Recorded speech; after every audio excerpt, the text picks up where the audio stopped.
BBA, BCA, BCom computer కోర్సులో 100% placement లభించే ఏకైక డిగ్రీ కాలేజ్ కూకట్పల్లిలోని I3 డిగ్రీ కాలేజ్ 8367215215. గృహ నిర్మాణ పథకాల కింద 4737 కోట్ల రూపాయలను గత ప్రభుత్వం చెల్లించకపోవడం వల్ల 4 లక్షల మంది లబ్ధిదారులు నష్టపోయారు. గృహ నిర్మాణానికి షెడ్యూల్డ్ కులాల వారికి అదనంగా 50,000 రూపాయలు మరియు షెడ్యూల్ తెగల వారికి అదనంగా 75,000 రూపాయలు ఆర్థిక సహాయం అందించాలని మా ప్రభుత్వం నిర్ణయించింది. మేనిఫెస్టోలో ఇచ్చిన హామీల మేరకు మా ప్రభుత్వం గత 7 నెలల్లో అసంపూర్తిగా ఉన్న 1,15,000 బలహీన వర్గాలకు చెందిన వారి ఇళ్లను పూర్తి చేయడం జరిగింది.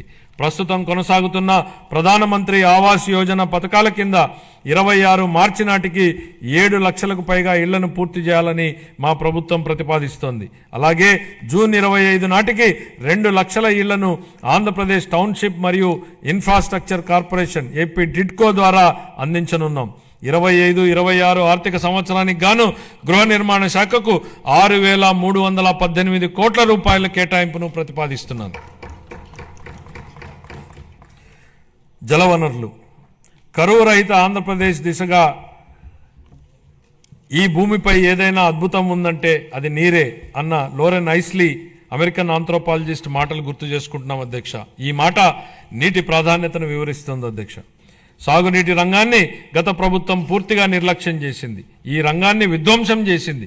నీటి కోసం ఎదురు చూసే రాయలసీమ ఉత్తరాంధ్ర రైతులను నట్టేట ముంచింది.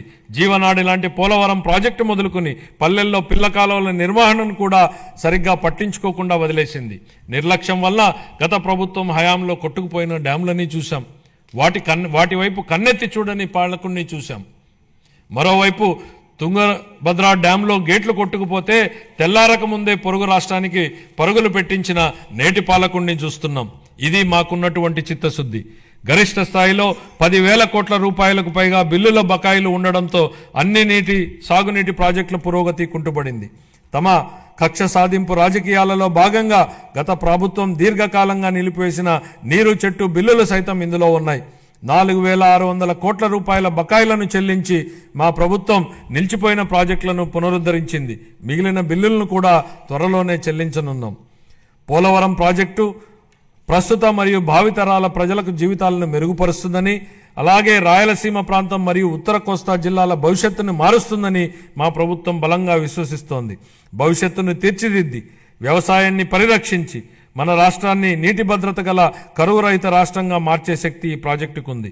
మా ప్రభుత్వం ఈ ప్రాజెక్టు మొదటి దశకు గాను కేంద్ర ప్రభుత్వం నుండి 12,157 కోట్ల రూపాయలను పొందగలిగింది. ఇప్పటికి 73% పురోగతిని సాధించిన ఈ ప్రాజెక్టు 2027 నాటికి పూర్తి కానుంది. గోదావరి జలాలు ఏటా 2,000 TMCల నీరు సముద్ర పాలవుతున్న పరిస్థితి ఓవైపు, నీరు లేక ఎడారిగా మారుతున్న రాయలసీమ ప్రాంతం మరోవైపు. వృధాగవుతున్న నీటిని సద్వినియోగం చేసుకుంటూ ఆంధ్రప్రదేశ్ను కరువు రహిత రాష్ట్రంగా మారుస్తూ రైతుల జీవితాలలో వెలుగు నింపే దిశగా బృహత్తరమైన పోలవరం బనకచెర్ల నదుల అనుసంధాన ప్రాజెక్టును మన గౌరవ ముఖ్యమంత్రి గారు శ్రీకారం చుట్టారు. దీనికోసం ప్రణాళికలు రూపొందించే ప్రక్రియ ప్రారంభమైంది. ఈ బృహత్తరమైన ప్రాజెక్టుకు అవసరమయ్యే 1,000 కోట్ల రూపాయలను సమకూర్చుకోవడానికి ఉన్న అన్ని అవకాశాలను గౌరవ ముఖ్యమంత్రి గారు అన్వేషిస్తున్నారు. దీనిలో భాగంగా గోదావరి నది నుండి 2,000 TMCల వరద నీటిని మళ్లించడం ద్వారా ఈ ప్రాజెక్టు సాకారం కావాలని, చంద్రబాబు గారి కలలు నిజమవ్వాలని మనం అందరం కోరుకుందాం. పెండింగ్ బిల్లుల చెల్లింపుతో పాటు సుపరిపాలన అందించడం వలన పలు ప్రాజెక్టుల పురోగతి మళ్లీ పట్టాలెక్కింది. వీటిలో హంద్రీనీవా సుజల స్రవంతి ప్రాజెక్టు వెడల్పు చేసే పనులు ఇప్పటికే ప్రారంభమయ్యాయి. పూల సుబ్బయ్య వెలుగొండ ప్రాజెక్టు, చింతలపూడి ఎత్తిపోతల పథకం స్టేజ్ 2లోని బొడ్డేపల్లి రాజగోపాలరావు వంశధార ఫేజ్ 2 పనులు వివిధ దశల్లో ఉన్నాయి. 25-26 ఆర్థిక సంవత్సరానికి జలవనరుల శాఖకు 18,019 కోట్ల రూపాయల కేటాయింపును ప్రతిపాదిస్తున్నాను. పరిశ్రమలు మరియు వాణిజ్యం గత ప్రభుత్వ ఉదాసీన వైఖరి మరియు అసంబద్ధ విధానాల వలన పరిశ్రమలు మూతపడడంతో ప్రజలు ఉద్యోగాలు కోల్పోయి అనేక కుటుంబాలు ఆర్థికంగా చితికిపోయాయి.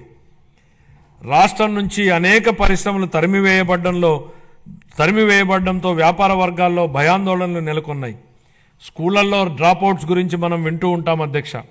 కానీ గత ప్రభుత్వంలో స్కూళ్ళల్లో విద్యార్థులు డ్రాప్అవుట్ సహజంగానే పెరిగాయి. ఇవే కాకుండా పరిశ్రమలు డ్రాప్అవుట్ అయ్యాయి, రాష్ట్రం నుంచి ఉద్యోగాలు డ్రాప్అవుట్ అయ్యాయి, పేదలకు ఉపాధి డ్రాప్అవుట్ అయింది. ఇన్ని రంగాలలో డ్రాప్అవుట్లు కావడానికి మూలకారమైన గత ప్రభుత్వ పాలకులు ఇప్పుడు ఓటమి భయంతో సభకు రాకుండా అసెంబ్లీ నుంచి కూడా డ్రాప్అవుట్ అయ్యారు.